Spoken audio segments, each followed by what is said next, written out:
So it is Wednesday, May 29th, my favorite day of the week because we are over the hump.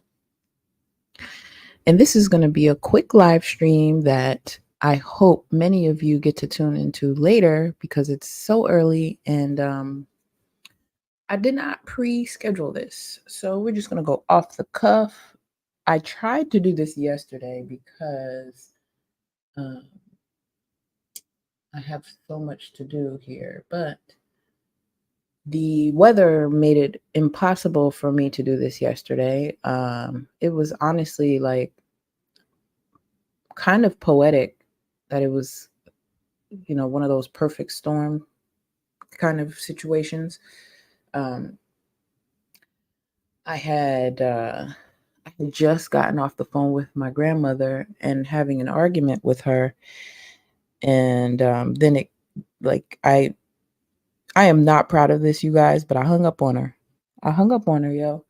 I got upset because in our argument, I was not being heard, but also, sorry, I had to reach for something, but also I was upset because I cannot stand it when people misinterpret my reaction to things, especially if the words that came out of my mouth were nothing what you repeated.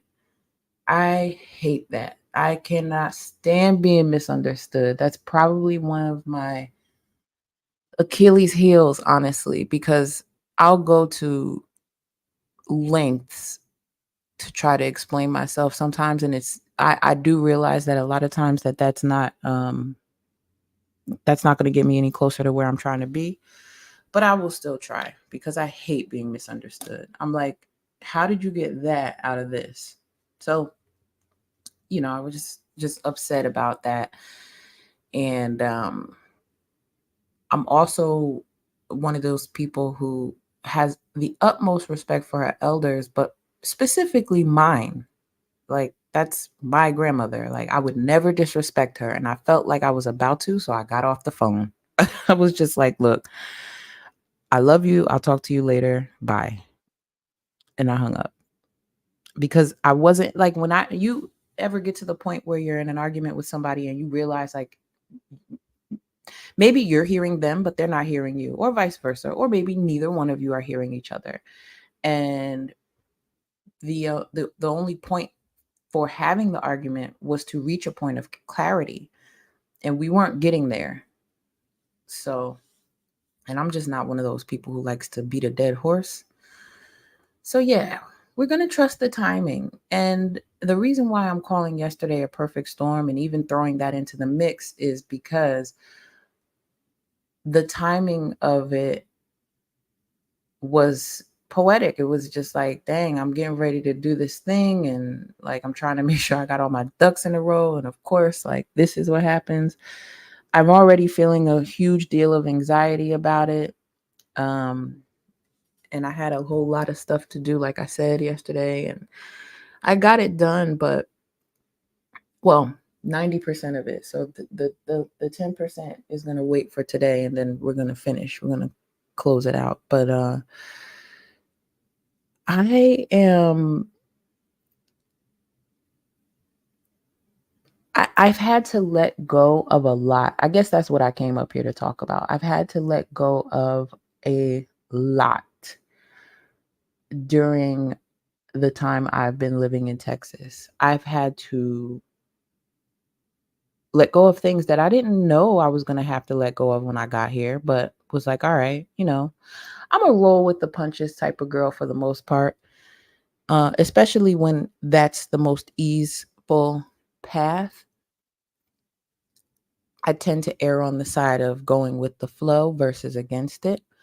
I don't know if that's attributable to my being a fire sign, but I always tell people, listen, I either burn or I don't. Fire either burns or it doesn't. And I really do feel like that's a great way to describe me. So if you're ever thinking about how I might respond to something, I'm either going to burn or I'm going to not. And depending on what kind of reaction you want, that's either good or bad. But anyway, yeah. So I have had to let go of a lot. Like, I'm just taking stock of that. And this past weekend, I had to let go of even more. And, um, I was proud of myself for doing it because I'm like, I'm one of these people who I cherish things. And it's not uncommon for me to have, let's say, an article of clothing, for example, for 10 years. Like, that's I'm one of those. Like, not to say that my entire wardrobe is made up of things. No, that's not even the case at all. But there was a time in my life where I would have like an article of clothing or something that I've had for that long just because of the sentimental value attached to it. But also, I think that my upbringing, and go with me here, guys, being in a state of lack for so long made me become a person who, once I started to accumulate things of value, I wanted to hold on to them. And I had a really hard time having to let go of things. Good morning, Mr. Shug, to you. I had a really hard time having to let go of things, even just to move out here, because I couldn't bring all of my belongings with me, right? But I said, that's okay, no problem. I'll just keep it in storage, which is what I did. Um, and then getting here and having to little by little get rid of things because they wouldn't fit or there was just no place for them. And then having to come on, child, I'm still mad about this, even before I get it out.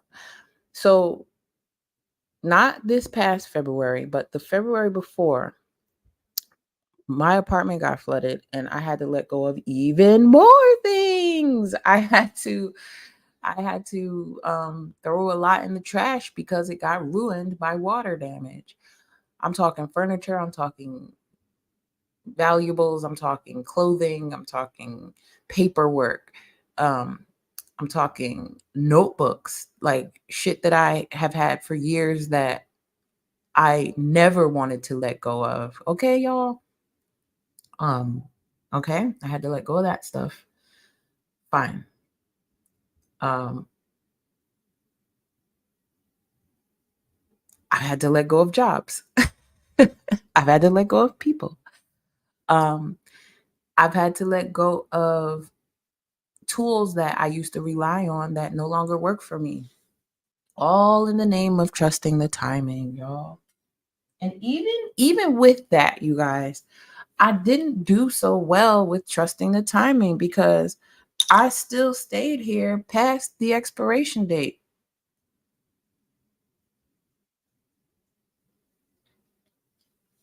Sorry, I had to take a water break. And I'm saying that to y'all because I've said it before, but I'm gonna say it again. I have been out of work for 6 months. And when I first lost my job, I was like, I'm not going to let this stop me. I'm not going to let it get me down. I'm still going to keep doing what I need to do to stay here because I like it here and I don't want to go back. I think it was heavy on the I don't want to go back more than anything else, TBH, because I never quite really found my tribe here.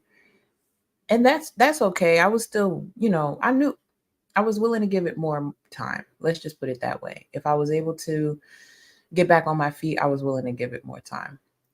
But even with that, I was like, all right, cool. I will do whatever it takes. I will take out my savings. I will pawn whatever I can. Um I even was going to start Ubering, to be honest with y'all. I was going to start Ubering, but I didn't.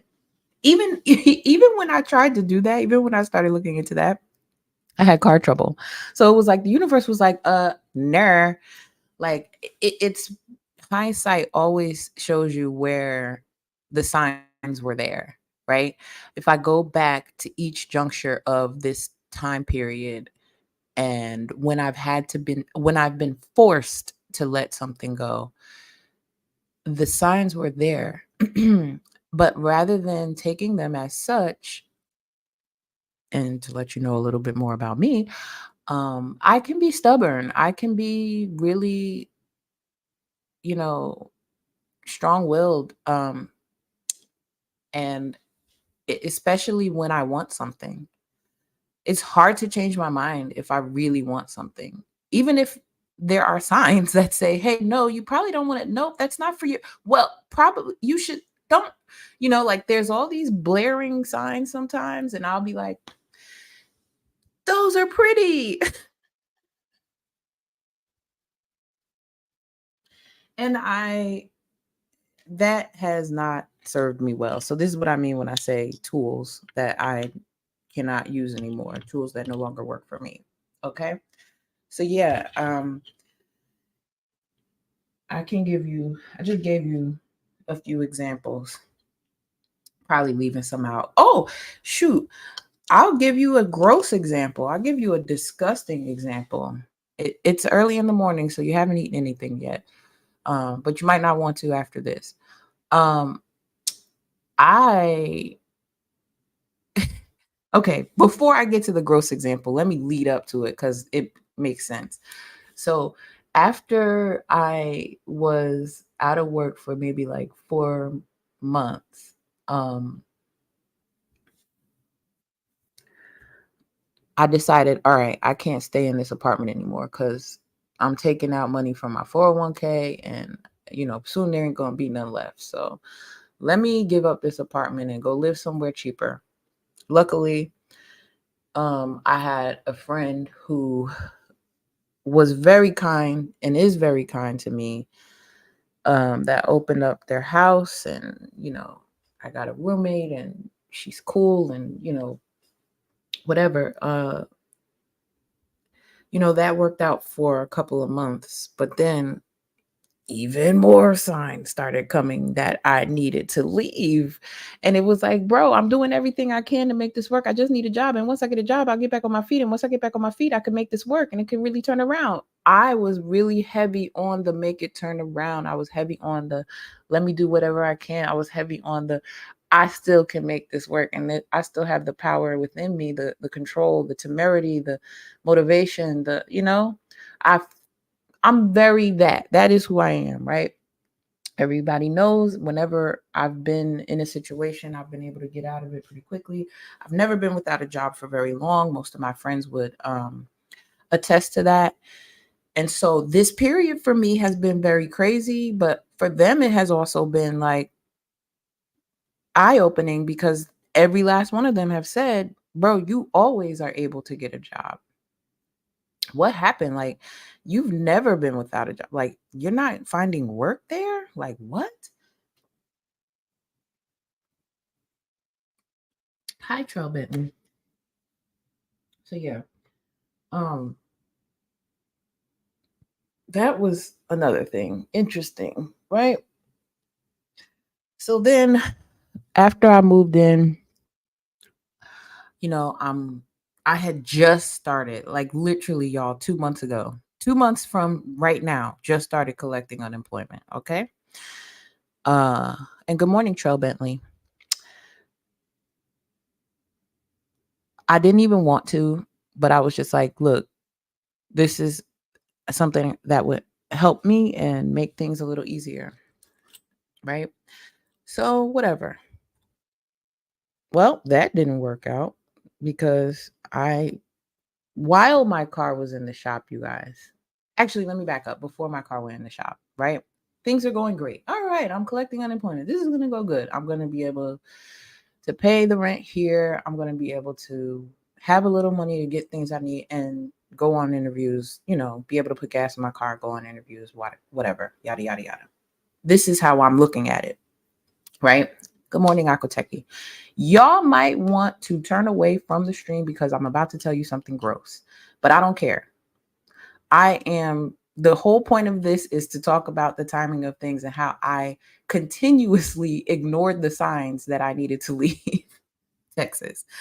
Um, So by now I've probably given you like 8 things that have happened, from starting from the tippy top, getting here and being in a relationship with somebody that I met here in the space and that not panning out, to the job situation that I came here for not panning out, but still being able to find another one, cool, to finding an apartment, getting flooded out of that apartment, having to get rid of a lot of things that I loved, to um, losing some very valuable things in that after that process, having my apartment broken into, um, having my car misplaced, but I was luckily able to get it back very shortly. Um, to losing my job, to having to give up my apartment, to not being able to even pay for my things to go in storage, like, you know, mad signs. All right. So then I move into where I'm at now and trying to make that work, feeling good because I'm now collecting unemployment. So I feel like I can do something, right? Also, very uncomfortable feeling. I'm not even going to talk about that, but I've just never had to need somebody like that. Anyway, one day I'm at Target and I'm walking around doing just some shopping for some things that I need to kind of make where I'm living at a little bit more comfortable, but also just some necessities, right? I'm not going crazy. This is not going to be a $200 Target session like it normally is, but I'm still getting some stuff. So I'm by myself. I'm wearing my favorite jeans. These jeans I got from Express. They're like light colored, bell bottom, like cute, really cute. And walking around. I feel a little discomfort, but nothing that was alarming because I was just like, whatever. I've been doing a lot of running around. Good morning, Rehama. So then I walk to my car and it's kind of windy, which it typically is in Texas. So that's no big deal. But as I'm walking to my car, I start feeling like I either sat in something or I wet myself. And I know I didn't wet myself because I have my faculties about me. So I'm like, all right, I don't know what that is, but I'm not going to check it out until I get to my car. When I get to my car, I do one of those where you turn around and you look behind yourself, but you're looking in the mirror to see what it is. Y'all, the entire seat of my pants is red. And when I tell you that I had a hysterectomy over 5 years ago, that should indicate that there is a problem, big problem. So by this time, I'm like, all right, I don't know what that is. I don't know where that's coming from, but that's probably not okay. But it doesn't dawn on me to go like to the hospital or anything like that, or to call anybody and let anybody know. I'm just like, let me just get home, take these off, and let me like clean myself up and like figure out what's going on. Cause I feel fine. That's the thing too. Like that was why I didn't get alarmed because I felt fine. I was walking. I didn't feel faint. I didn't feel sick. I didn't feel weak. Nothing hurt. I was fine. So, you know, I drive home, which is like a 25-minute drive. So it wasn't too far. I drive home. I immediately go get in the bathroom. And we're the cell phone culture. So of course I'm taking pictures of everything, the gruesome everything. Okay. I'm taking pictures. Because I'm like, if I need to show somebody what happened, I need to be able to give them a timeline and I need to tell them what I did from here to here and what. So cool. The crazy part is after I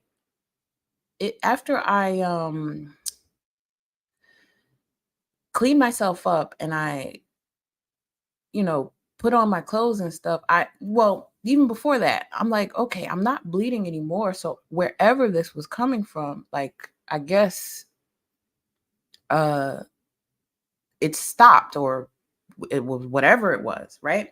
But I noticed there's a blood clot. So I'm like, okay, that's probably what it was. It just that needed to come out of me. All right, cool. So again, a sign, right? Like you don't just hemorrhage for no reason. Like that just doesn't happen and it's probably not like a normal thing. Y'all want to know what it is or what it was? This is so disgusting and I don't even care that I'm telling y'all this, but I'm just making the point. I'm driving the point home that I was ignoring the fact that I needed to take my black ass out of Texas, whether that meant going back to New Jersey or going somewhere else. Like it was just like, Toya, how many ways can we show you like you not supposed to be there? Like you probably need to you gotta go. So again, it was a blood clot that emanated from the anal region. And I will just leave it there.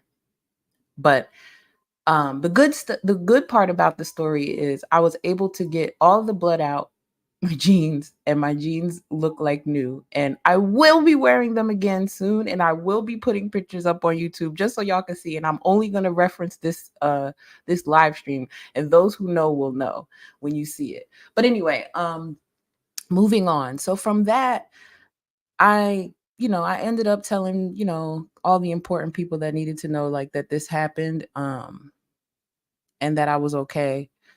Uh, but even from there, shortly after that happened, um, I had car trouble.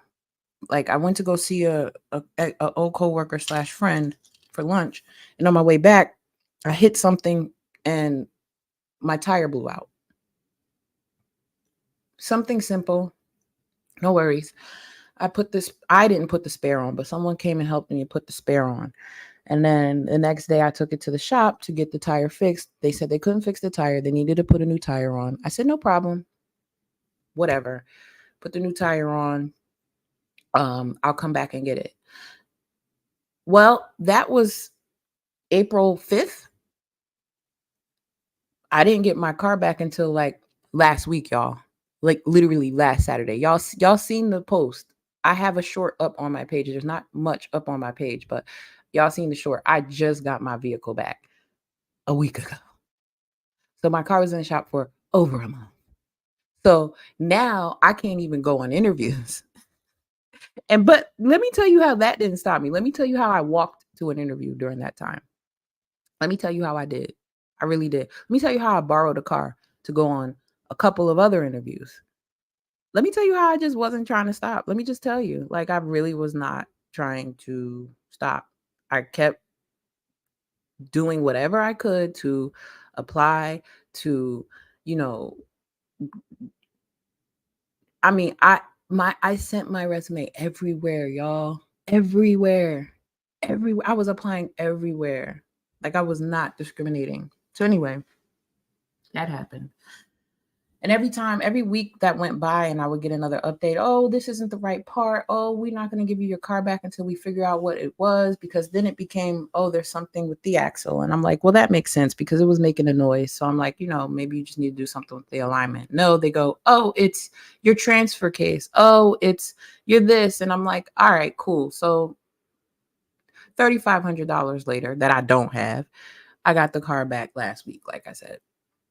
But even with that, in the midst of that happening, maybe 3 weeks ago, I got a notice that Texas said, hey, we're not trying to give you unemployment anymore. And I know it still says that you have this many $1,000 left in the kitty, but we're just not going to give that to you. So, yeah, good luck. Oh, and also what we have paid you, if you could just pay us that back, that'd be great.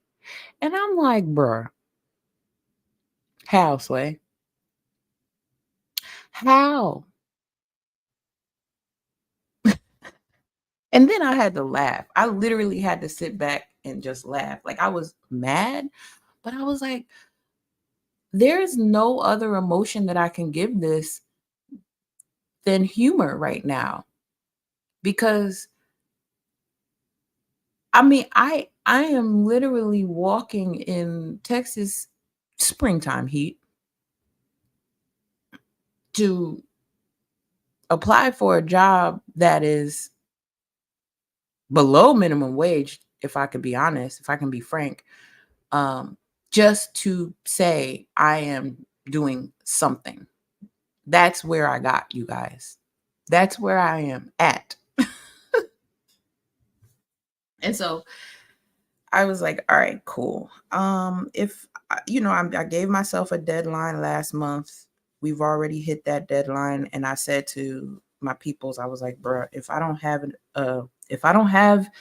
a an offer by this date, I'm coming back to Jersey, right? I'm like, I'm just gonna come back. And so yeah, that decision has been made. And so yeah, I am no longer a Texan, you guys. It's a wrap for your girl. Um, and that is why I changed my channel name to Trust, because a lot of this process has been about me having to trust the timing of things, sight unseen. This is the first time in my life that I feel very unsure and insecure, and that is uncomfortable. But it's the truth. It's the honest truth. But I also don't feel broken. I also don't feel, down. Like, I've worked through those emotions. And honestly, like this whole process has been so enriching. I'm gonna call it enriching, right? Because all of it hasn't been good, but I know that on the other side of this, I'm gonna look at it and be very clear on why it had to happen this way. Not to mention, there have been some really good things that have come out of my being here. I've had some amazing experiences. I've met some really nice people, some really good people. Um, People have been really nice to me, you know. And that's another thing. Like I've been, you know, I've been given things that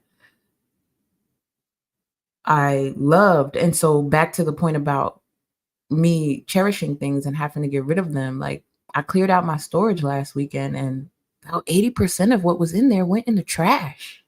Like, why was I paying for storage for stuff that I ultimately just fucking threw out? Like, what? Talk about nonsense. I feel like an idiot, y'all. I feel like a huge bozo. But the thing is, like, I can say that and still be like, I know that what comes on the other side of this is way greater. So that's even more why I was like, you know what? It's fine. I'm gonna just let it go. Cause I don't want to be heavy anymore. I don't want things to be heavy anymore. I don't want to lift things unnecessarily. I have a best friend who she's been telling me pretty much through this entire process, but also throughout our lives. We've known each other for a very long time. That I make things harder for myself than they need to be. Look, I don't know if that's like a kink and I'm telling on myself, but whatever, like that's just how I've always done life. I've always done it like that. I think it's because that was the example I was led by. And so, despite my life being very different from the people who've raised me, I went about it in the very same fashion. And so, a lot of what I've learned while living in Texas was that, um, you know, which is what was born out of me saying peace, ease, and whatever you please, because it was like, bruh, you can have peace and it can be easy and it could be whatever you want it to be. And I was able to tell other people that, but I needed to start telling myself that. So a lot of times when we hear people say things to people, you might think that they're trying to give you a message, but we just trying to remind ourselves. right? Like when you say something to somebody, you might really be needing to say it to yourself. You might really need to offer yourself the same grace that you offer others. And again, that's just one of the morsels that I gained in Texas. Just one of them. Um, and even having people around me telling me like, "Yo, why are you being so hard on yourself?" or why are you making this more difficult than it needs to be?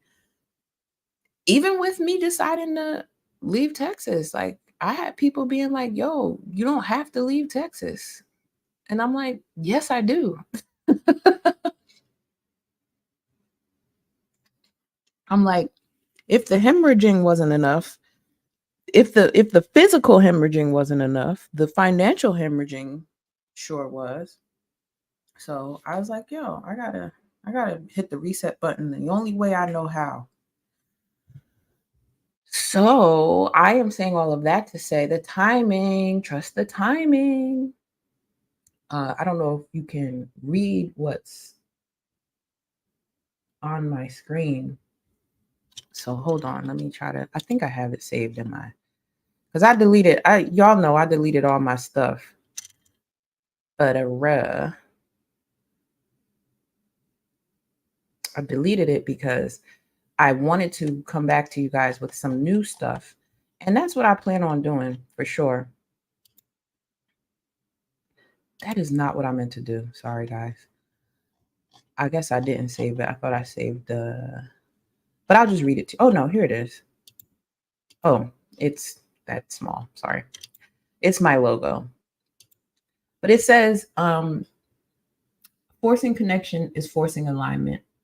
Forcing alignment is forcing attachment. Ego seeks attachment. Soul seeks connection.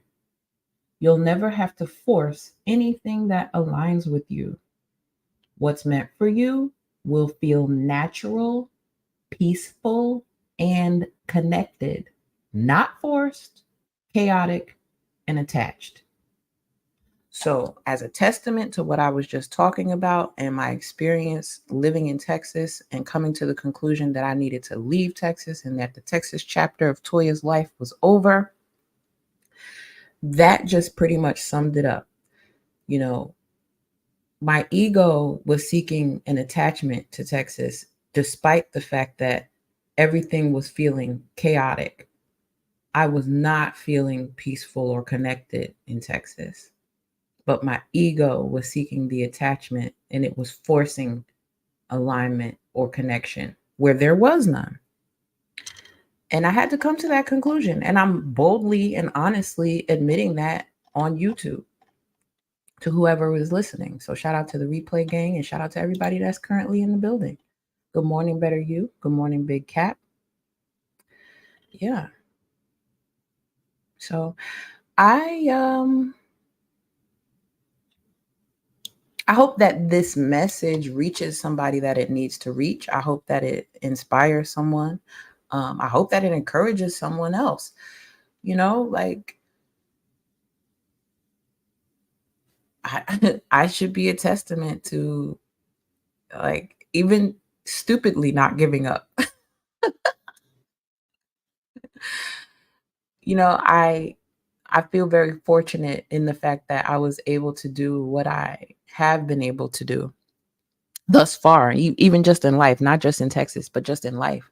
I feel very fortunate. And so I am not feeling defeated. At one point I was, but I'm not feeling defeated anymore. I'm just looking forward. I progress, right? Good morning, Corey McPherson. He says, have a blessed and bright day. Oh, for sure. It's 6 a.m. I am up bright and early like I was yesterday, but at least it's not storming today. So that's a good thing. But yeah, I'm going to be bringing you guys more content about this new chapter I am embarking on. Exciting stuff. More to come.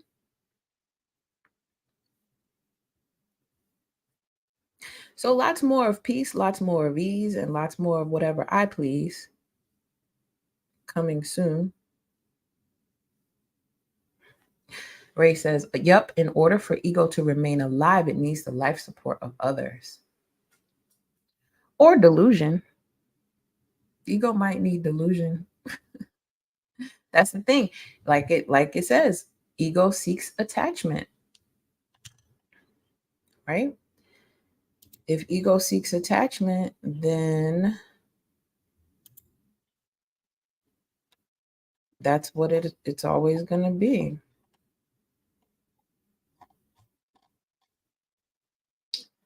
I feel like, and I'm one of those people, it's hard to tell me things. I'm not even going to hold you. It's hard to tell me stuff. It is. I don't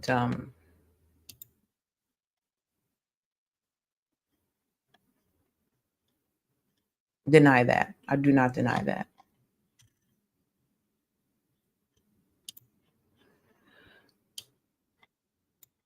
But I'm working on that as well. Like I'm working on being able to hear things before they have to be screamed at me. You know what I mean? Like I wonder, I guess my mom did say I was hard-headed when I was little, so I guess this tracks, right? I guess it tracks. I'm being hard-headed in life.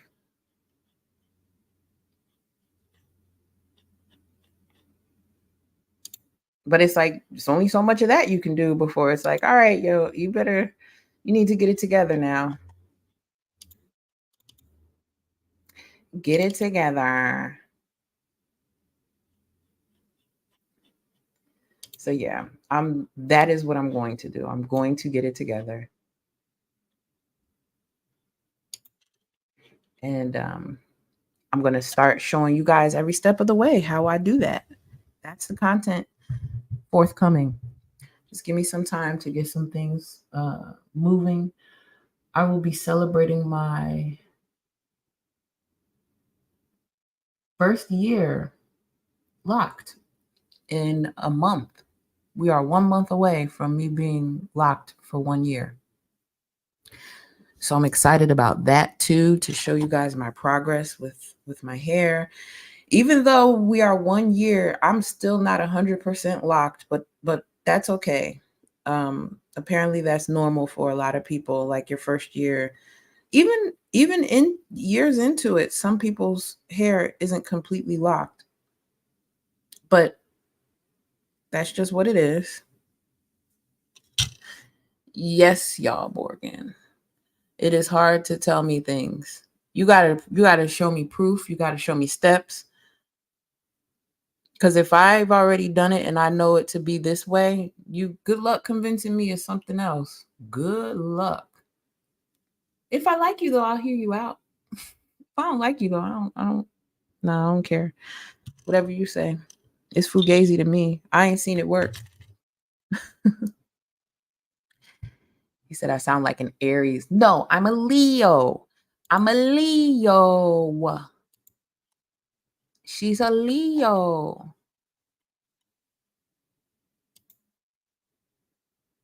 I'm not a lion, I'm a lioness, but you get the point.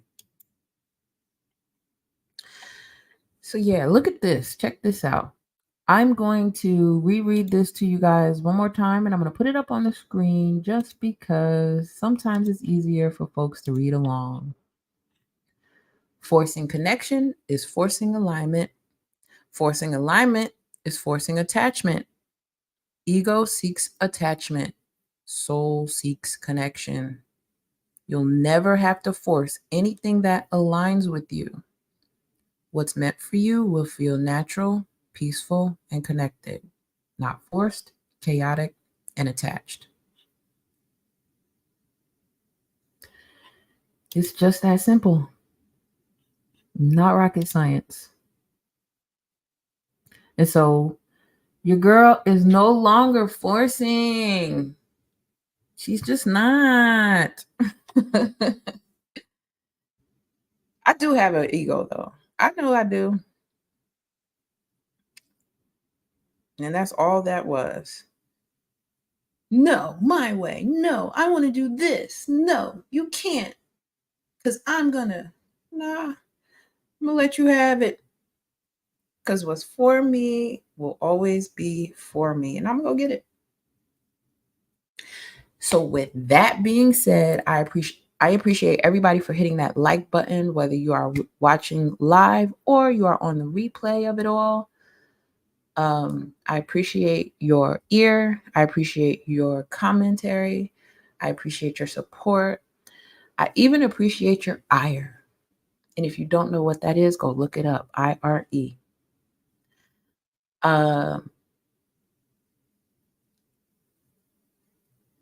I'm happy it's hump day, my favorite day of the week.